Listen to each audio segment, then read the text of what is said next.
ഇന്ന് 2024 ജൂൺ 9 ഞായറാഴ്ച.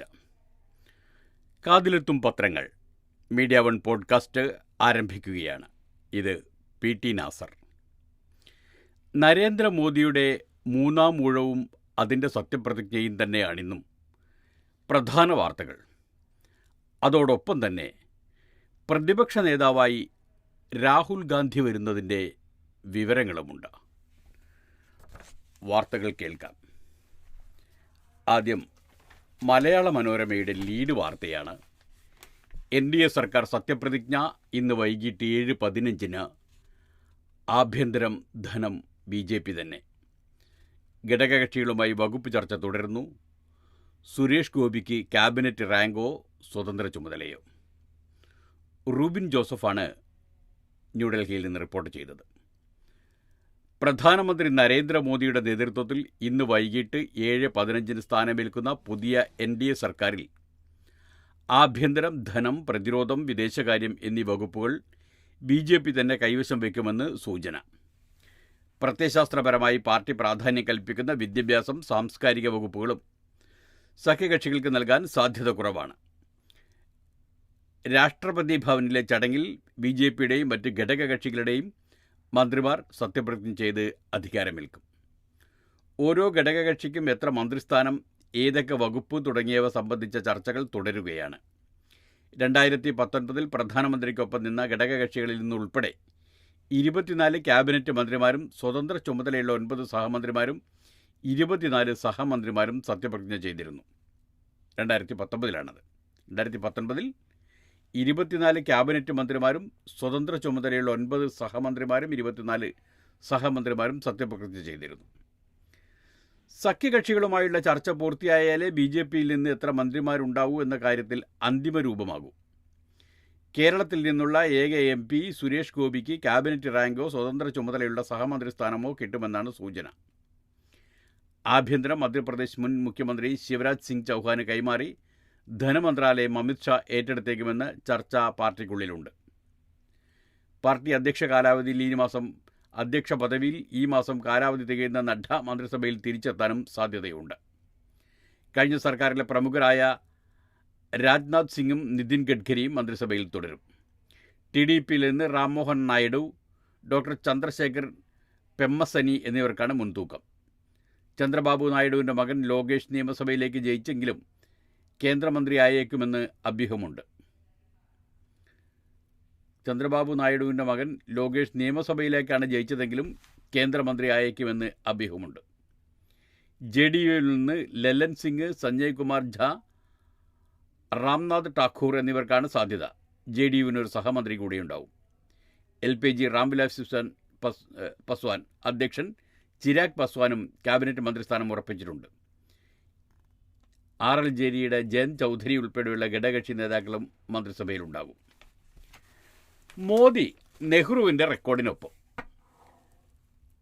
ജവഹർലാൽ നെഹ്റുവിന് ശേഷം തെരഞ്ഞെടുപ്പിലൂടെ തുടർച്ചയായി 3 തവണ പ്രധാനമന്ത്രിയാകുന്ന ആദ്യത്തെയാളാണ് നരേന്ദ്രമോദി.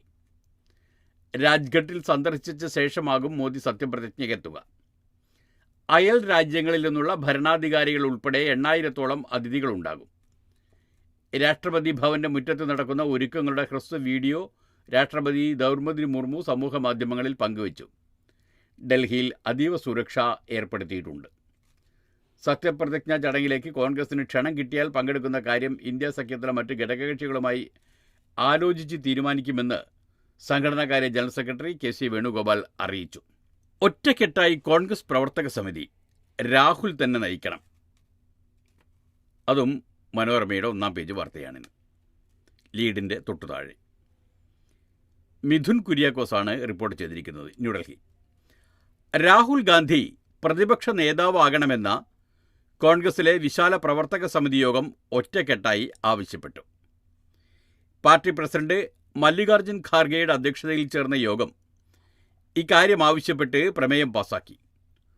ഉടൻ തീരുമാനമറിയിക്കാമെന്നതിൽ രാഹുൽ പ്രതികരണം ഒതുക്കി. ഒറ്റക്കെട്ടായുള്ള ആവശ്യം രാഹുൽ തള്ളില്ലെന്നാണ് നേതാക്കളുടെ പ്രതീക്ഷ.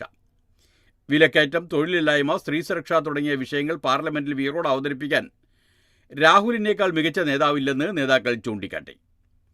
മുതിർന്ന നേതാവ് ദിഗ്വിജയ് സിംഗാണ് പ്രമേയം അവതരിപ്പിച്ചത്. എല്ലാവരും കൈയുയർത്തി പിന്താങ്ങി.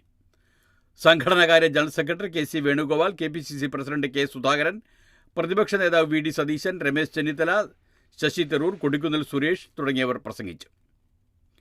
വയനാട് സീറ്റ് ഒഴിഞ്ഞേക്കും. രാഹുൽ ഗാന്ധി റായ്ബറേലി സീറ്റ് നിലനിർത്തി വയനാട് സീറ്റ് ഒഴിഞ്ഞേക്കും. ഏത് മണ്ഡലം നിലനിർത്തണമെന്ന തീരുമാനം ഏതാനും ദിവസത്തിനകം ഉണ്ടാകുമെന്ന് കെ.സി. വേണുഗോപാൽ അറിയിച്ചു. വോട്ടർമാരോട് നേരിട്ട് നന്ദി പറയാൻ രാഹുൽ അടുത്തയാഴ്ച വയനാടും റായ്ബറേലിയും സന്ദർശിക്കും. അതിനുശേഷമാകും പ്രഖ്യാപനം. ദേശീയ നേതാവെന്ന നിലയിൽ രാഹുൽ റായ്ബറേലി നിലനിർത്തണമെന്ന അഭിപ്രായത്തിനാണ് കോൺഗ്രസിൽ മുൻതൂക്കം. രാഹുൽ വയനാട്ടിൽ തുടരാമെന്നാണ് കേരള നേതൃത്വത്തിൻ്റെ ആഗ്രഹമെങ്കിലും പാർട്ടിക്ക് ഗുണകരമാവുന്ന ഏത് തീരുമാനത്തിനൊപ്പം നിൽക്കുമെന്ന് ഹൈക്കമാൻഡിനെ അറിയിച്ചിട്ടുണ്ട്. ഈ ദിവസം തന്നെ രാമോജി റാവു അരങ്ങൊഴിഞ്ഞു. ഹൈദരാബാദ്. ഈ നാട് മാധ്യമ ഗ്രൂപ്പ് ചെയർമാനും റാമോജി ഫിലിം സൊസൈറ്റി സ്ഥാപകനുമായ റാമോജി റാവു 88 വയസ്സാണ്. വിടവാങ്ങി. ഹൈദരാബാദിൽ ആശുപത്രിയിൽ ഇന്നലെ രാവിലെ 4:50 അന്ത്യം. സംസ്കാരം ഇന്ന് രാവിലെ റാമോജി ഫിലിം സിറ്റിയിൽ. ഭാര്യ പരേതയായ രമാദേവി, മക്കൾ കിരൺ, മാനേജിംഗ് ഡയറക്ടർ ഈനാട്, പരേതനായ സുമൻ, മരുമക്കൾ ശൈലജ, മാർഗദർശി വിജയേശ്വരി. അവിഭക്ത ആന്ധ്രാപ്രദേശിലെ കൃഷ്ണ ജില്ലയിൽ കർഷക കുടുംബത്തിൽ 1936 ചെറുകുറ്റി റാമോജി റാവുവിൻ്റെ ജനനം. 1962 മാർഗദർശി എന്ന ചിട്ടി കമ്പനിയുമായി തുടക്കം. 74 ആരംഭിച്ച ഈനാട് പത്രം ഇപ്പോൾ തെലുങ്കിൽ പ്രചാരത്തിൽ ഒന്നാമതാണ്. 1983 ഉഷാകുരൻ മൂവീസ് എന്ന സിനിമാ കമ്പനിയും 95 ഈനാട് ടിവിയും തുടങ്ങി. സിനിമയ്ക്കുള്ള സമഗ്ര സൗകര്യങ്ങളുമായി 2000 ഏക്കറുള്ള റാമോജി റാവു ഫിലിം സിറ്റി 1997 യാഥാർത്ഥ്യമാക്കി. ഡോൾഫിൻ ഹോട്ടൽസ്, പ്രിയ ഫുഡ്സ് തുടങ്ങിയവയുടെ മേധാവിയാണ്. പത്മഭൂഷണും ബി.ഡി. ഗോയങ്കി അവാർഡും ലഭിച്ചിട്ടുണ്ട്. എഡിറ്റേഴ്സ് ഗിൽഡ് ഓഫ് ഇന്ത്യ മുൻ അധ്യക്ഷനാണ്. പ്രധാനമന്ത്രി നരേന്ദ്രമോദി ഉൾപ്പെടെയുള്ളവരും എഡിറ്റേഴ്സ് ഗിൽഡും അനുശോചിച്ചു.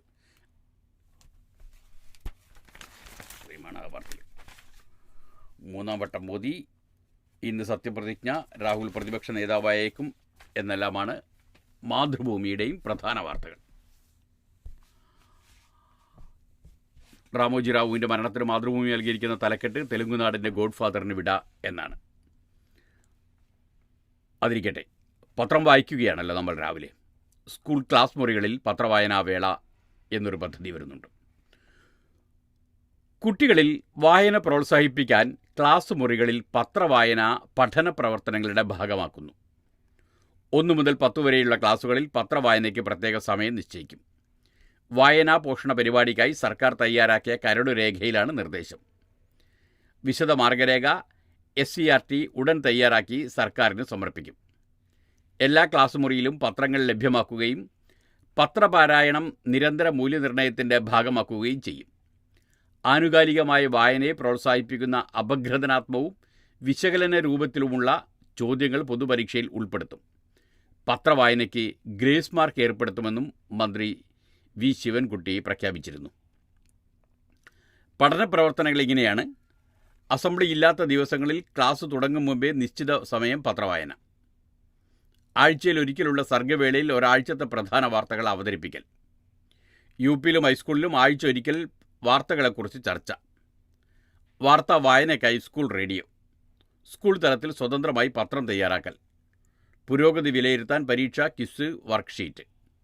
ഉപജില്ല മുതൽ സംസ്ഥാന തലം വരെ മത്സരങ്ങൾ. ജയിലുകളിൽ കൂട്ടപ്പരോൾ. 2 ദിവസത്തിനുള്ളിൽ ഇറങ്ങിയത് 561 തടവുകാർ. കണ്ണൂരിൽ നിന്ന് മാതൃഭൂമിയിലുള്ള വാർത്തയാണ്. TP വധക്കേസ് പ്രതികളും പുറത്ത്. സംസ്ഥാനത്തെ ജയിലുകളിൽ തടവ് ശിക്ഷ അനുഭവിക്കുന്ന 561 തടവുകാർക്ക് കൂട്ടത്തോടെ പരോൾ. TP ചന്ദ്രശേഖരൻ വധക്കേസിൽ കണ്ണൂർ സെൻട്രൽ ജയിലിൽ കഴിയുന്ന മുഴുവൻ പ്രതികൾക്കും പരോൾ കിട്ടി. ലോക്സഭാ തെരഞ്ഞെടുപ്പ് പ്രക്രിയ ആരംഭിച്ചതു മുതൽ പെരുമാറ്റച്ചട്ടം നിലനിൽക്കുന്നതിനാൽ തടവുകാർക്ക് പരോൾ അനുവദിച്ചിരുന്നില്ല. ജയിൽ ചട്ടമനുസരിച്ച് 1 വർഷം, പരമാവധി 60 ദിവസമാണ് പരോൾ.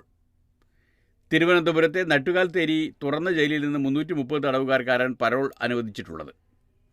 കണ്ണൂർ സെൻട്രൽ ജയിലിൽ നിന്ന് 30 പേർക്കും, പൂജപ്പുര സെൻട്രൽ ജയിലിൽ നിന്ന് 23, വിയ്യൂർ സെൻട്രൽ ജയിലിൽ 18, തൃശൂർ അതിസുരക്ഷാ ജയിൽ 10, ചീമേനി തുറന്ന ജയിൽ 150 എന്നിങ്ങനെയാണ് തടവുകാർ പരോളിൽ ഇറങ്ങിയത്.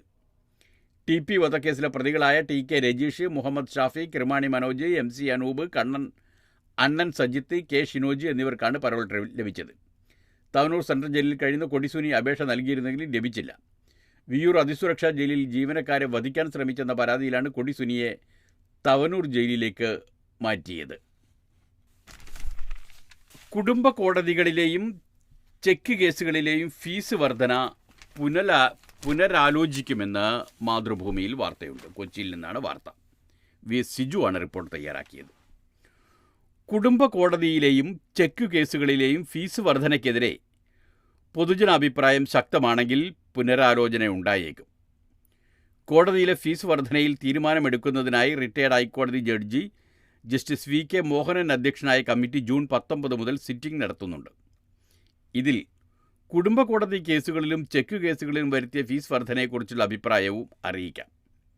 കുടുംബ കോടതികളിൽ ഫയൽ ചെയ്യുന്ന വസ്തുസംബന്ധമായ കേസുകളുടെ ഫീസും നെഗോഷ്യബിൾ ഇൻസ്ട്രുമെൻ്റ് ആക്ട് പ്രകാരം ചെക്ക് കേസുകൾ ഫയൽ ചെയ്യുന്നതിനുള്ള ഫീസുമാണ് കമ്മിറ്റിയുടെ പ്രാഥമിക റിപ്പോർട്ടിൻ്റെ അടിസ്ഥാനത്തിൽ നേരത്തെ വർദ്ധിപ്പിച്ചത്. ജസ്റ്റിസ് ജഗന്നാഥ റാവു അധ്യക്ഷനായ 197-ാം ലോ കമ്മീഷൻ്റെ റിപ്പോർട്ടിൻ്റെ ചുവട് പിടിച്ചാണ് കോടതി ഫീസിൽ കാലാനുസൃതമായ വർധന വരുത്താൻ സർക്കാർ തീരുമാനിച്ചത്. സംസ്ഥാനത്ത് കോടതി ഫീസിൽ 20 വർഷത്തോളമായി വർധന വരുത്തിയിട്ടില്ല. ഇതേ തുടർന്നാണ് ഇക്കാര്യം പഠിച്ച് റിപ്പോർട്ട് നൽകാൻ കമ്മിറ്റിയെ നിയോഗിച്ചത്. കുടുംബ കോടതി കേസുകളുടെയും ചെക്ക് കേസുകളുടെയും ഫീസ് വർദ്ധിപ്പിച്ചത് ഇത്തരം കേസുകൾ തെറ്റായ അവകാശവാദങ്ങൾ ഉന്നയിച്ച് ഫയൽ ചെയ്യുന്നത് ഒഴിവാക്കാനെന്നായിരുന്നു സർക്കാർ വിശദീകരണം. കുടുംബ കോടതിയിൽ വസ്തുസംബന്ധമായ കേസ് ഫയൽ ചെയ്യുന്നതിന് 50 രൂപ മാത്രമായിരുന്നു കേസ്. ചെക്ക് കേസുകളിൽ ഫയൽ ചെയ്യാൻ 10 രൂപയും. ഇതിലാണ് അവകാശപ്പെടുന്ന തുകയുടെ ശതമാനമനുസരിച്ച് ഫീസ് നിശ്ചയിച്ചുകൊണ്ടുള്ള മാറ്റം വരുത്തിയത്. ഇതോടെ വസ്തുസംബന്ധമായ കേസുകളിൽ പരമാവധി 2 ലക്ഷം രൂപ വരെയും ചെക്ക് കേസുകളിൽ 3 ലക്ഷം രൂപ വരെയും ഫീസ് ഈടാക്കാൻ കഴിയുമെന്ന സ്ഥിതിയായി. ഈ വർധനയാണ് വലിയ വിമർശനത്തിന് കാരണമായത്. എല്ലാത്തരം കേസുകളും ഫയൽ ചെയ്യുന്നതിൽ കാലാനുസൃതമായ ഭേദഗതി കൊണ്ടുവരുന്നതിനാണ് കമ്മിറ്റിയെ നിയോഗിച്ചത്. ഇക്കാര്യത്തിലെല്ലാമാണ് കമ്മിറ്റി അഭിപ്രായം തേടുന്നത്. ജൂൺ 19 മുതലാണ് കമ്മിറ്റി സിറ്റിംഗ് നടത്തുന്നത്. പറഞ്ഞല്ലോ. കേരളത്തിലും കള്ള ED, അതായത് വ്യാജ ED. TJ ശ്രീജിത്താണ് കൊച്ചിയിൽ നിന്ന് മാതൃഭൂമിയിൽ റിപ്പോർട്ട് ചെയ്തിരിക്കുന്നത്. എൻഫോഴ്സ്മെൻറ്റ് ഡയറക്ടറേറ്റിൻ്റെ കൊച്ചി ഓഫീസിൽ, അതായത് EDയുടെ കൊച്ചി ഓഫീസിൽ കഴിഞ്ഞ ദിവസം കോട്ടയത്തു നിന്നൊരു വ്യക്തിയെത്തി. മൊഴിയെടുക്കാൻ വിളിപ്പിച്ചിട്ടുണ്ടെന്ന് പറഞ്ഞ് കയ്യിലുള്ള സമൻസ് കാണിച്ചു. ഇത് പരിശോധിച്ച് ഉദ്യോഗസ്ഥർ ഞെട്ടി. കാരണം അങ്ങനെ ഒരു സമൻസോ നമ്പറോ ഓഫീസിൽ നിന്ന് അയച്ചിരുന്നില്ല. മൂവാറ്റുപുഴ വീട്ടമ്മയ്ക്ക് കഴിഞ്ഞ മാസം വന്നത് EDയുടെ അറസ്റ്റ് ഓർഡറാണ്. ഇതിനു പിന്നാലെ പോലീസ് വേഷത്തിൽ ഒരു ഉത്തരേന്ത്യക്കാരൻ വീഡിയോ കോളിൽ വന്ന് ചോദ്യം ചെയ്യാനും തുടങ്ങി. അതും 1.5 മണിക്കൂർ. വ്യാജനാണെന്ന് സംശയം തോന്നിയതോടെ വീട്ടമ്മ കോൾ കട്ട് ചെയ്തു. ഉത്തരേന്ത്യയിൽ നിന്ന് മാത്രമായിരുന്ന വ്യാജ ED റാക്കറ്റ് കേരളത്തിലെയും ലക്ഷ്യമിടുന്നു എന്നാണ് സൂചന. ഇടത്തരം വ്യാപാരികളെയോ സാമ്പത്തിക ശേഷിയുള്ളവരെയോ കണ്ടെത്തി കേസുണ്ട്, റെയ്ഡ് നടത്തും, അറസ്റ്റ് ചെയ്യും എന്നിങ്ങനെ ഭീഷണിപ്പെടുത്തി പണം തട്ടുകയാണ് ലക്ഷ്യം. ED സമൻസിൻ്റെ ഹോളോഗ്രാമും സമൻസ് നമ്പറും സീലുമെല്ലാം വ്യാജമായി നിർമ്മിച്ചാണ് സമൻസ് അയക്കുന്നത്. ഭൂരിഭാഗം സമൻസും വാട്സാപ്പിലായിരിക്കും നൽകുക. ബന്ധപ്പെടാനുള്ള ഉദ്യോഗസ്ഥൻ്റെ നമ്പറും ഒപ്പമുണ്ടാകും. നമ്പറിൽ ബന്ധപ്പെടുമ്പോൾ ഹിന്ദിയിലോ ഇംഗ്ലീഷിലോ ആയിരിക്കും സംസാരം. 2-3 വട്ടം ഫോണിൽ ബന്ധപ്പെട്ട ശേഷം കേസ് ഒതുക്കി തീർക്കാമെന്നും പണം നൽകണമെന്നും ആവശ്യപ്പെടും. ഡൽഹി കേന്ദ്രീകരിച്ചുള്ള റാക്കറ്റ് ഇതിനു പിന്നിലുണ്ടെന്നാണ് കരുതുന്നത്. EDയിൽ ഡെപ്യൂട്ടേഷനിലുണ്ടായിരുന്ന മുൻ ഉദ്യോഗസ്ഥൻ തന്നെ വ്യാജ സമൻസിൽ പിടിയിലായിരുന്നു. കൊൽക്കത്തയിലെ ഒരു കോഫി ഷോപ്പ് ഉടമയിൽ നിന്ന് 10 ലക്ഷം രൂപ തട്ടാൻ ശ്രമിക്കുന്നതിനിടെ ഉടമ പരാതിപ്പെടുകയും ED സംഘം ഇയാളെ പിടികൂടുകയുമായിരുന്നു. മുംബൈയിലെ വ്യവസായിയിൽ നിന്ന് 20 കോടി രൂപ തട്ടാൻ ശ്രമിച്ച സംഘത്തെ ഡൽഹി ക്രൈംബ്രാഞ്ചും അറസ്റ്റ് ചെയ്തിരുന്നു. പരിചയപ്പെടാൻ വിളിച്ച് വിദ്യാർത്ഥിയുടെ മുഖത്ത് കത്രിക കൊണ്ട് കുത്തി. 2 സഹപാഠികൾക്ക് സസ്പെൻഷൻ. സുൽത്താൻ ബത്തേരിയിലാണ് റാഗിങ്. സുൽത്താൻ ബത്തേരി റാഗിങ്ങിൻ്റെ പേരിൽ വിദ്യാർത്ഥിക്ക് സഹപാഠികളുടെ ക്രൂരമർദ്ദനം. മുഖത്ത് കത്രിക കൊണ്ട് കുത്തി. ബത്തേരി മൂലങ്കാവ് ഹയർ സെക്കൻഡറി സ്കൂളിലെ 10ാം ക്ലാസ് വിദ്യാർത്ഥി ശബരിനാഥനാണ് ആശുപത്രിയിലുള്ളത്. വലത് കവിളിൽ 7 തുന്നലുകളും ഇടത് പുരികത്തിന് മുകളിൽ 1 തുന്നലുമുണ്ട്. സംഭവത്തിൽ 9-10 ക്ലാസ്സുകളിലെ 2 വിദ്യാർത്ഥികളെ 7 ദിവസത്തേക്ക് സസ്പെൻഡ് ചെയ്തു. പുതുതായെത്തിയ ശബരിനാഥനെ വെള്ളിയാഴ്ച ഉച്ചഭക്ഷണ ഇടവേളയിലാണ് കുറച്ചു കുട്ടികൾ പരിചയപ്പെടാനെന്ന് പറഞ്ഞ് ക്ലാസിൻ്റെ മൂലയിലേക്ക് വിളിച്ചു കൊണ്ടുപോയി ആക്രമിച്ചത്. മൂക്കിൻ്റെ പാലത്തിനും പൊട്ടലുണ്ടായി. തോളിനും പരിക്കേറ്റിട്ടുണ്ട്. ഇടിയുടെ ആഘാതത്തിൽ കമ്മൽ തൊലിക്കുള്ളിലേക്ക് കയറിപ്പോയി. അധ്യാപകർ ആദ്യം നായിക്കട്ടിയിലെ കുടുംബാരോഗ്യ കേന്ദ്രത്തിൽ പ്രവേശിപ്പിച്ചു. തുടർന്ന് ബത്തേരി താലൂക്ക് ആശുപത്രിയിലേക്ക് മാറ്റി വിദഗ്ധ ചികിത്സയ്ക്കായി രാത്രിയോടെ കൽപ്പറ്റയിലെ സ്വകാര്യ ആശുപത്രിയിലേക്ക് പ്രവേശിപ്പിച്ചു. കത്രികയെടുത്ത് നെഞ്ചിൽ കുത്താൻ ശ്രമിച്ചത് തടഞ്ഞപ്പോഴാണ് മുഖത്ത് കുത്തിയതെന്നും വിളിച്ചു കൊണ്ടുപോയ വിദ്യാർത്ഥികളുടെ പേരറിയില്ലെന്നും ശബരിനാഥ് പറഞ്ഞു. ശബരിനാഥ് അധ്യാപകരോടും വിദ്യാർത്ഥികളോടും നല്ല രീതിയിൽ ഇടപെട്ടത് ചില കുട്ടികൾക്ക് ഇഷ്ടപ്പെട്ടിരുന്നില്ലെന്നും ഇവിടുത്തെ രീതികൾ മാറ്റിയാൽ വെച്ച് പൊറുപ്പിക്കില്ലെന്നും ഭീഷണിയുണ്ടായിരുന്നതായി അമ്മ സ്മിത പറഞ്ഞു. പ്രിൻസിപ്പൽ ചെയർമാനായി 7 അന്വേഷണ കമ്മീഷനെ നിയോഗിച്ചതായി PTA പ്രസിഡന്റ് KN സബി പറഞ്ഞു. അമ്പലവേൽ ലക്ഷ്മി വിഹാറിൽ ബിനേഷ് കുമാറിൻ്റെയും സ്മിതയുടെയും മകനാണ് ശബരിനാഥ്. ബത്തേരി പോലീസ് മൊഴിയെടുത്തു. സംഭവത്തിൽ വിദ്യാഭ്യാസ മന്ത്രി V ശിവൻകുട്ടി അന്വേഷണത്തിന് ഉത്തരവിട്ടു. വകുപ്പ് തല അന്വേഷണം നടത്തി റിപ്പോർട്ട് നൽകാൻ വിദ്യാഭ്യാസ ജോയിന്റ് ഡയറക്ടർ A അബൂബക്കറിനെ ചുമതലപ്പെടുത്തി. സ്മിതയെയും PTA പ്രസിഡന്റിനെയും മന്ത്രി ഫോണിൽ വിളിച്ചു. സ്മിത എന്ന് പറഞ്ഞാൽ കുത്തേറ്റ കുട്ടിയുടെ അമ്മ. HIV ബാധിതരുടെ ധനസഹായം മുടങ്ങി. അങ്ങനെയുണ്ട്. കുടിശ്ശിക 10 കോടി. N സൗമ്യയാണ് കോഴിക്കോട് നിന്ന് മാതൃഭൂമിയിൽ റിപ്പോർട്ട് ചെയ്തിരിക്കുന്നത്. സംസ്ഥാനത്ത് ചികിത്സയിൽ കഴിയുന്ന HIV ബാധിതർക്കുള്ള സാമ്പത്തിക സഹായം 1 വർഷത്തോളമായി മുടങ്ങി. പ്രതിമാസം 1000 രൂപയാണ് നൽകേണ്ടത്.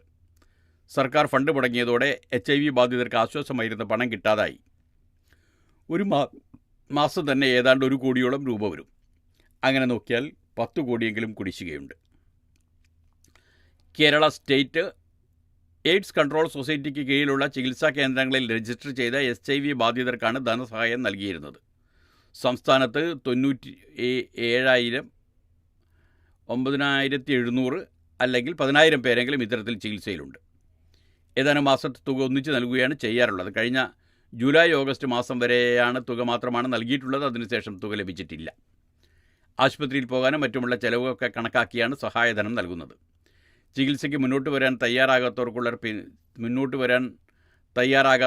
പിന്തുണ കൂടിയാണ് ഈ സഹായം. എന്നാൽ അത് പലപ്പോഴും ലക്ഷ്യത്തിലെത്തുന്നില്ലെന്നാണ് ആക്ഷേപം. സർക്കാരാണ് ഫണ്ട് അനുവദിക്കേണ്ടത്. പലപ്പോഴും ഘട്ടം ഘട്ടമായാണ് ഇത് നൽകാറുള്ളത്.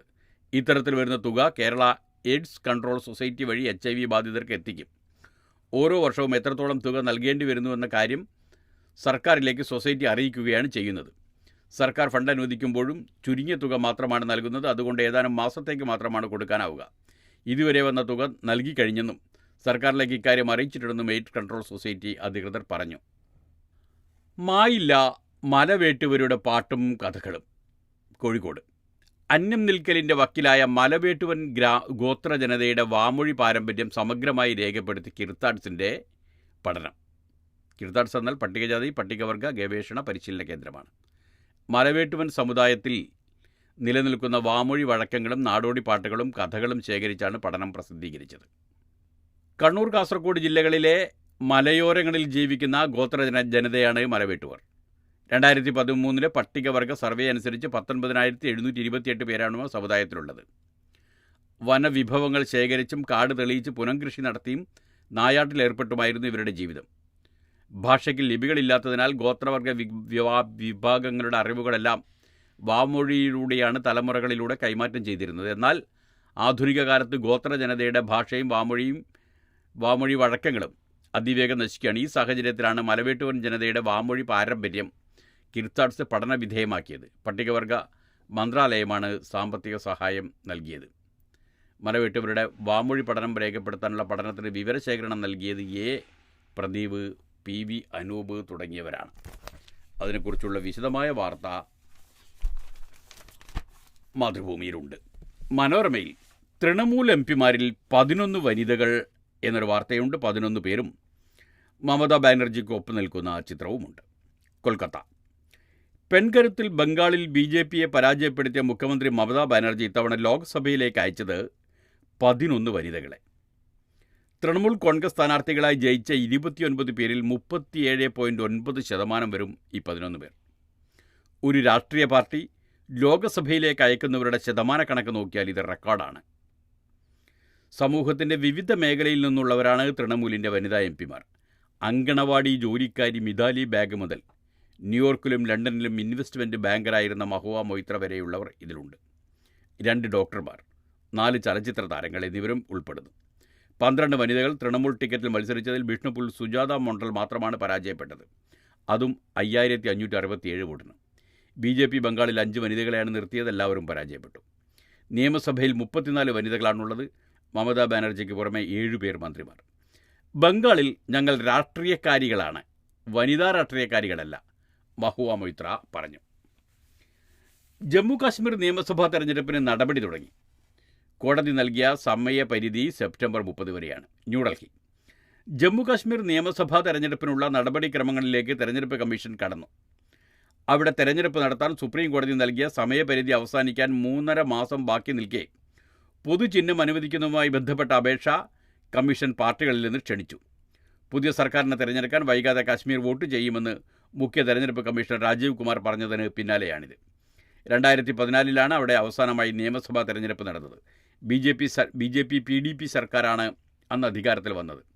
2019 ജൂണിൽ BJP പിന്തുണ പിൻവലിക്കുകയും മുഖ്യമന്ത്രിയായിരുന്ന മെഹബൂബ മുഫ്തി രാജിവെക്കുകയും ചെയ്തു. രാഷ്ട്രപതി ഭരണം ഏർപ്പെടുത്തിയിരിക്കെ കശ്മീരിനുള്ള പ്രത്യേക പദവി സർക്കാർ റദ്ദാക്കി. തുടർന്ന് സംസ്ഥാനത്തെ ലഡാക്ക്, ജമ്മു കശ്മീർ എന്നിങ്ങനെ 2 കേന്ദ്രഭരണ പ്രദേശങ്ങളായി വിഭജിച്ചു. സംസ്ഥാന പദവി തിരിച്ചു നൽകാനും സെപ്റ്റംബർ 30 മുൻപ് തെരഞ്ഞെടുപ്പ് നടത്താനുമാണ് സുപ്രീം കോടതി നിർദ്ദേശിച്ചത്. 2022 മെയ്യിലാണ് ഡീലിമിറ്റേഷൻ കമ്മീഷൻ 90 നിയമസഭാ മണ്ഡലങ്ങളുടെ അതിർത്തിയും പേരുമാറ്റവും പ്രഖ്യാപിച്ചത്. ജമ്മു മേഖലയിൽ 43 സീറ്റും നേരത്തെ 37 ആയിരുന്നു. അത് കാശ്മീർ മേഖലയിൽ 47 സീറ്റുകളും നേരത്തെ 46 ആയിരുന്നു. കാശ്മീർ വിട്ടുപോകേണ്ടി വന്ന വിഭാഗങ്ങൾക്കുള്ള 2 സീറ്റുകളും 9 പട്ടികവർഗ സീറ്റുകളും ഇതിലുൾപ്പെടും. BJP മന്ത്രിമാരുടെ കൂട്ടത്തിൽ മുൻ മുഖ്യമന്ത്രിമാർക്ക് സാധ്യത എന്നൊരു വാർത്ത മനോരമയിൽ കാണുന്നുണ്ട്. കേന്ദ്ര മന്ത്രിസഭ രൂപീകരണ ചർച്ചകളിൽ BJPയിൽ നിന്ന് മുൻ മുഖ്യമന്ത്രിമാരായ മനോഹർ ലാൽ ഖട്ടർ, ബസവരാജ് ബൊമ്മെ, ബിപ്ലവ് ദേവ് തുടങ്ങിയവരുടെ പേരുകൾ സജീവം. കഴിഞ്ഞ മന്ത്രിസഭയിലെ പീയൂഷ് ഗോയൽ, ജ്യോതിരാദിത്യ സിന്ധ്യ, അശ്വനി വൈഷ്ണവ്, അനുരാഗ് ഠാക്കൂർ, ജിതേന്ദ്ര സിംഗ്, നാരായണ റാണെ, പ്രഹ്ലാദ് ജോഷി, G കിഷൻ റെഡ്ഡി തുടങ്ങിയവർക്ക് വീണ്ടും അവസരം ലഭിച്ചേക്കും. തെരഞ്ഞെടുപ്പിൽ തോറ്റെങ്കിലും തമിഴ്നാട്ടിൽ നിന്ന് അണ്ണാമലൈ, മുൻ തെലങ്കാന മന്ത്രി തമിഴിസൈ സൗന്ദരരാജൻ എന്നിവരുടെ പേരുകളും പരിഗണനയിലുണ്ട്. വിദേശ നേതാക്കൾ എത്തിത്തുടങ്ങി. ന്യൂഡൽഹി. പുതിയ കേന്ദ്രമന്ത്രിസഭയുടെ സത്യപ്രതിജ്ഞാ ചടങ്ങിൽ പങ്കെടുക്കാൻ ബംഗ്ലാദേശ് പ്രധാനമന്ത്രി Sheikh Hasina, Seychelles vice president Ahmed Afif എന്നിവരെത്തി. ശ്രീലങ്കൻ പ്രസിഡന്റ് റനിൽ വിക്രമസിംഗെ, മാലദ്വീപ് പ്രസിഡന്റ് മുഹമ്മദ് മുയിസു, ഭൂട്ടാൻ പ്രധാനമന്ത്രി ഷെറിംഗ് തോങ്ബെ, നേപ്പാൾ പ്രധാനമന്ത്രി പുഷ്പകമൽ ദഹൽ പ്രചണ്ഡ, മൊറീഷ്യസ് പ്രസിഡന്റ് പ്രവിന്ദ് കുമാർ ജഗന്നാഥ് എന്നിവരും പങ്കെടുക്കും. ഒരു ദിവസത്തെ ഏറ്റവും വില കുറവ്. സ്വർണ്ണവിലയിൽ ഇടിവ്. പവന് 1520 രൂപ കുറഞ്ഞ് 52,560 രൂപയായി. കൊച്ചി. സ്വർണ്ണവിലയിൽ ഏറ്റവും വലിയ ഇടിവ് രേഖപ്പെടുത്തിയ ഇന്നലെ ഗ്രാമിന് 190 രൂപ കുറഞ്ഞ് 6,570 രൂപയും പവന് 1,520 രൂപ കുറഞ്ഞ് 52,560 രൂപയുമായി. ഒരു ദിവസം സ്വർണ്ണവിലയിൽ രേഖപ്പെടുത്തുന്ന ഏറ്റവും വലിയ ഇടിവാണിത്. ഗ്രാമിന് 180 രൂപ കുറഞ്ഞതാണ് ഇതിനു മുൻപ് രേഖപ്പെടുത്തിയ ഏറ്റവും വലിയ ഇടിവ്. ഛത്തീസ്ഗഡിൽ ഗോരക്ഷക ഗുണ്ടകൾ 2 മുസ്ലിം യുവാക്കളെ തല്ലിക്കൊന്നു. ഈ വാർത്ത മാധ്യമം 1-ാം പേജിൽ തന്നെ നൽകിയിട്ടുണ്ട്. ഒരാളുടെ നില ഗുരുതരം. കാലികളെ കൊണ്ടുപോകുന്നതിനിടെയായിരുന്നു ക്രൂരമർദ്ദനം. റായ്പൂർ. ട്രക്കിൽ കാലികളെ കൊണ്ടുപോവുകയായിരുന്ന 2 മുസ്ലിം യുവാക്കളെ ഛത്തീസ്ഗഡിലെ റായ്പൂരിൽ ഗോരക്ഷക ഗുണ്ടകൾ തല്ലിക്കൊന്നു. ഉത്തർപ്രദേശിലെ സഹാറൻപൂർ സ്വദേശികളായ ചാന്ദ് മിയ, ഗുഡ്ഡുഖാൻ എന്നിവരെയാണ് തല്ലിക്കൊന്നത്. ഇവരുടെ കൂടെ ഉണ്ടായിരുന്ന സദ്ദാം ഖാന്റെ നില ഗുരുതരമാണ്. അറാങ് പുഴയ്ക്ക് കുറുകെയുള്ള പാലത്തിൽ വെള്ളിയാഴ്ച പുലർച്ചെയാണ് സംഭവം. മഹാസമുന്ദിലെ ഗ്രാമത്തിൽ നിന്ന് എരുമകളെയും പോത്തുകളെയും ഒഡീഷയിലെ ചന്തയിലേക്ക് കൊണ്ടുപോവുകയായിരുന്നു ഇവരെന്ന് അറാങ് പോലീസ് സ്റ്റേഷനിൽ ഇൻചാർജ് ശൈലേന്ദ്ര സിംഗ് പറഞ്ഞു. ഇതിനിടെ ഇവരുടെ ട്രക്ക് ഗോരക്ഷാ ഗുണ്ടകൾ പിന്തുടർന്നു. അറാങ് പാലത്തിൽ പ്രതികൾ ആണികൾ വിതറിയിരുന്നു. വാഹനം ഇതിൽ കയറിയതോടെ ടയർ പഞ്ചറായി മുന്നോട്ട് പോകാനാവാതെ കുടുങ്ങി. തുടർന്ന് ബൈക്കിലും വാഹനങ്ങളിലും എത്തിയ 12ഓളം പേർ ട്രക്കിലുണ്ടായിരുന്നവരെ ക്രൂരമായി മർദ്ദിക്കുകയായിരുന്നു. ചാന്ദ് മിയയെയും ഗുഡ്ഡുഖാനെയും ആക്രമികൾ ട്രക്കിൽ നിന്ന് വലിച്ചിട്ടതായി ആശുപത്രിയിൽ കഴിയുന്ന സദ്ദാം പറഞ്ഞു. ചാന്ദ് മിയ സംഭവസ്ഥലത്ത് വെച്ചും ഗുഡ്ഡുഖാൻ മഹാസമുന്ദ് ജില്ലാ ആശുപത്രിയിൽ വെച്ചുമാണ് മരിച്ചത്. പരുക്കേറ്റ സദ്ദാം റായ്പൂരിലെ സ്വകാര്യ ആശുപത്രിയിലാണ്. അതേസമയം സംഭവത്തെക്കുറിച്ച് അന്വേഷിക്കാനും പ്രതികളെ പിടികൂടാനും റായ്പൂർ അഡീഷണൽ പോലീസ് സൂപ്രണ്ടിൻ്റെ നേതൃത്വത്തിൽ 14-അംഗ സംഘത്തെ നിയോഗിച്ചു. ചാന്ദ് മിയയുടെ കുടുംബാംഗമായ ഷൊഹൈബ് ഖാന്റെ പരാതിയിൽ പോലീസ് കേസെടുത്തു. കുരുന്നുകളുടെ കുരുതി. UN കരിമ്പട്ടികയിൽ ഇസ്രായേൽ. മാധ്യമത്തിൽ നിന്നാണ്. യുണൈറ്റഡ് നേഷൻസ് ഹമാസിനെ ലക്ഷ്യമിടുന്നുവെന്ന പേരിൽ മാസങ്ങൾക്കിടെ ഗസയിൽ 8000 കുരുന്നുകളെ കൂട്ടക്കൊല ചെയ്ത ഇസ്രായേലിനെ കരിമ്പട്ടികയിൽപ്പെടുത്തിയ UN ഒരു വർഷത്തിനിടെ കുട്ടികൾക്ക് നേരെയുണ്ടായ അതിക്രമം കണക്കിലെടുത്താണ് UN secretary general Antonio Guterres ഇസ്രായേലിനെ കരിമ്പട്ടികയിൽപ്പെടുത്തിയത്. കുട്ടികളുടെ കുരുതിക്ക് പുറമെ അടിയന്തര സഹായ വാഹനങ്ങൾക്ക് അനുമതി നിഷേധിക്കലും സ്കൂളുകളും ആശുപത്രികളും തകർക്കലുമാണ് ഇസ്രായേലിനെ പട്ടികയിൽപ്പെടുത്താൻ കാരണമായതായാണ് വിശദീകരണം. അടുത്തയാഴ്ച രക്ഷാസമിതിക്ക് മുമ്പാകെ അവതരിപ്പിക്കുന്ന റിപ്പോർട്ടിലാണ് ഇസ്രായേലിൻ്റെ പേരുള്ളത്. ഹമാസ്, ഫലസ്തീനിയൻ ഇസ്ലാമിക സംഘടനകളെയും UN പട്ടികയിൽ ഉൾപ്പെടുത്തിയിട്ടുണ്ട്. 36,731 പേരുടെ മരണം ഔദ്യോഗികമായി സ്ഥിരീകരിക്കപ്പെട്ട ഗസയിലെ ഇസ്രായേൽ വംശഹത്യയിൽ ഏറ്റവും കൂടുതൽ ഇരകളായത് സ്ത്രീകളും കുട്ടികളുമാണ്. 7,797 കുട്ടികളാണ് ഔദ്യോഗികമായി സ്ഥിരീകരിക്കപ്പെട്ടതെങ്കിലും ആയിരങ്ങൾ കെട്ടിടാവശിഷ്ടങ്ങൾക്കിടയിലായതിനാൽ മരണസംഖ്യ ഉയരും. 15,000-ലേറെ കുട്ടികൾ കൊല്ലപ്പെട്ടതായി ഹമാസ് നിയന്ത്രണത്തിലുള്ള സർക്കാർ മീഡിയ ഓഫീസ് പറയുന്നു. ഇസ്രായേൽ ആക്രമണം കനപ്പിച്ച മധ്യ ഗസയിലെ നുസൈറാത്തിൽ മരണസംഖ്യ കുത്തനെ ഉയരുകയാണ്. ഹൃദയഭേദകമായ കാഴ്ചകളാണ് ഇവരെ അടക്കമെത്തിച്ച അൽ-അക്സ രക്തസാക്ഷി ആശുപത്രിയിലെന്ന് സന്നദ്ധ സംഘടനയായ ഡോക്ടേഴ്സ് വിതൗട്ട് ബോർഡേഴ്സ് അറിയിച്ചു. 55 ഫലസ്തീനികളുടെ മൃതദേഹങ്ങളാണ് ഇവിടെ എത്തിച്ചത്. നിരവധി പരിക്കേറ്റവരും. ഗസയിൽ ഇപ്പോഴും പ്രവർത്തിക്കുന്ന അപൂർവം ആശുപത്രികളൊന്നാണ് അൽ-അക്സ. പരിക്കുമായി മല്ലിടുന്ന നിരവധി പേർ ആശുപത്രിക്ക് മുന്നിലും തെരുവുകളിലും കഴിയുന്നുണ്ട്. മരിച്ചവരിൽ പരിക്കേറ്റവരിലും കൂടുതലും സ്ത്രീകളും കുട്ടികളുമാണ്. വ്യാഴാഴ്ച മധ്യ ഗസയിൽ സ്കൂളിന് നേരെയുണ്ടായ ആക്രമണത്തിൽ 14 കുട്ടികളടക്കം 35 പേർ കൊല്ലപ്പെട്ടിരുന്നു. കഴിഞ്ഞ മാസം അഭയാർത്ഥി ക്യാമ്പിൽ നടത്തിയ ആക്രമണത്തിൽ നിരവധി കുട്ടികളടക്കം 45 പേർ കൊല്ലപ്പെട്ടിരുന്നു. ഓരോ മിനിറ്റിലും സ്ഫോടനം, ലോകം അടിയന്തരമായി ഇടപെടണം എന്ന്. Gaza city. ഗസയിൽ ഭീതി വിതച്ച് ഇസ്രായേൽ കൂട്ടക്കരുതി തുടരുന്നു. ഓരോ മിനിറ്റിലും സ്ഫോടനം നടക്കുകയാണെന്നും മരണസംഖ്യ കുത്തനെ ഉയരുകയാണെന്നും ഗസ ഭരണകൂട മാധ്യമ ഓഫീസ് അറിയിച്ചു. നുസൈറത്ത് അഭയാർത്ഥി ക്യാമ്പിന് പുറമെ റഫയുടെ തെക്ക്, പടിഞ്ഞാറൻ മേഖലകൾ, വടക്ക് ലക്ഷ്യമിട്ട് ശനിയാഴ്ചയാണ് വ്യോമാക്രമണത്തിന് ഇസ്രായേൽ സൈന്യം തീവ്രത കൂട്ടിയത്. മധ്യ ഗസയിൽ പ്രവർത്തിക്കുന്ന ഏക ആതുരാലയമായ അൽ-അക്സ ആശുപത്രിയിൽ കുട്ടികളും സ്ത്രീകളുമടക്കം മൃതദേഹങ്ങൾ വൻതോതിലെത്തുകയാണ്. പരിക്കേറ്റ നിരവധി മനുഷ്യർ തെരുവുകളിൽ കിടക്കുകയാണ്. ആശുപത്രി സൗകര്യമില്ലാത്തതിനാൽ ഇവിടെ എത്തി അടിയന്തര ചികിത്സ ഒരുക്കുകയാണ് അധികൃതർ. നുസൈറാത്തിലും മധ്യ ഗസയിലെ മറ്റിടങ്ങളിലും ആക്രമണങ്ങളിൽ 210 പേർ കൊല്ലപ്പെട്ടതായി ഗസ സർക്കാർ വാർത്താക്കുറിപ്പിൽ അറിയിച്ചു. 4 ബന്ദികളെ മോചിപ്പിച്ചു. ഇതിനിടയിൽ സംഭവിച്ചതാണ്. നുസൈറാത്ത് ആക്രമണം ഇതിനുവേണ്ടിയായിരുന്നു എന്ന് പോലും പറയുന്നുണ്ട്. ടെല്ലവീവ്. ഒക്ടോബർ 7-ന് ഹമാസ് ബന്ദികളാക്കിയ 4 പേരെ മോചിപ്പിച്ചതായി ഇസ്രായേൽ സൈന്യം. നുസൈറാത്തിൽ പകൽ സമയത്ത് കര, നാവിക, വ്യോമ സൈനിക നീക്കത്തിലാണ് നോആ അറഗാമി 25, അൽമോങ് മേയർ 21, ആന്ദ്രേ കൊസ്ലോവ് 27, ഷലോമി സീവ് എന്നിവരെ കണ്ടെത്തിയത്. എല്ലാവരും ആരോഗ്യത്തോടെയായിരുന്നുവെന്നും വൈദ്യപരിശോധനകൾക്കായി ആശുപത്രിയിലേക്ക് മാറ്റിയിട്ടുണ്ടെന്നും സൈന്യം പുറത്തുവിട്ടു. നോവ സംഗീത നിശക്കെത്തിയതായിരുന്നു ഇവർ. ഒക്ടോബർ 7-ലെ ആക്രമണത്തിൽ 250ഓളം പേരെയാണ് ഹമാസ് ബന്ദികളാക്കിയിരുന്നത്. ഇവരിൽ 100ഓളം പേരെ താൽക്കാലിക വെടിനിർത്തലിനിടെ വിട്ടയച്ചിരുന്നു. ഇവരിൽ അവശേഷിച്ച നിരവധി പേർ ഇസ്രായേൽ ആക്രമണത്തിൽ കൊല്ലപ്പെട്ടതായി സ്ഥിരീകരിക്കപ്പെട്ടതിനിടെയാണ് 4 പേരെ മോചിപ്പിച്ചെന്ന വാർത്ത വരുന്നത്. 2 കെട്ടിടങ്ങളിലായാണ് ഇവരുണ്ടായിരുന്നതെന്ന് സൈന്യം അറിയിച്ചു. ഇതിനിടെ കൂടുതൽ ചർച്ചകൾക്കായി അമേരിക്കൻ വിദേശകാര്യ സെക്രട്ടറി ആന്റണി ബ്ലിങ്കൻ അടുത്തയാഴ്ച ഇസ്രായേലിലും 3 അറബ് രാജ്യങ്ങളിലും സന്ദർശനം നടത്തും. ഈജിപ്ത്, ഖത്തർ, ജോർഡാൻ എന്നിവിടങ്ങളിലും തിങ്കളാഴ്ച മുതൽ ബുധനാഴ്ച വരെ നീളുന്ന പര്യടനം. വാഷിംഗ്ടൺ. ആദ്യമായി ചന്ദ്രനെ ചുറ്റിയ സംഘത്തിലെ വില്യം ആൻഡേഴ്സൺ വിമാനാപകടത്തിൽ മരിച്ചു എന്നൊരു വാർത്തയുണ്ട്. വാഷിംഗ്ടൺ. ആദ്യമായി ചന്ദ്രനെ ചുറ്റിയ സംഘത്തിലൊരാളായ വ്യാഖ്യാത ബഹിരാകാശ സഞ്ചാരി വില്യം ആൻഡേഴ്സൺ വിമാനാപകടത്തിൽ മരിച്ചു. ബഹിരാകാശത്തു നിന്നുള്ള പ്രശസ്തമായ എർത്രൈസ് ഫോട്ടോ പകർത്തിയത് വില്യം ആയിരുന്നു.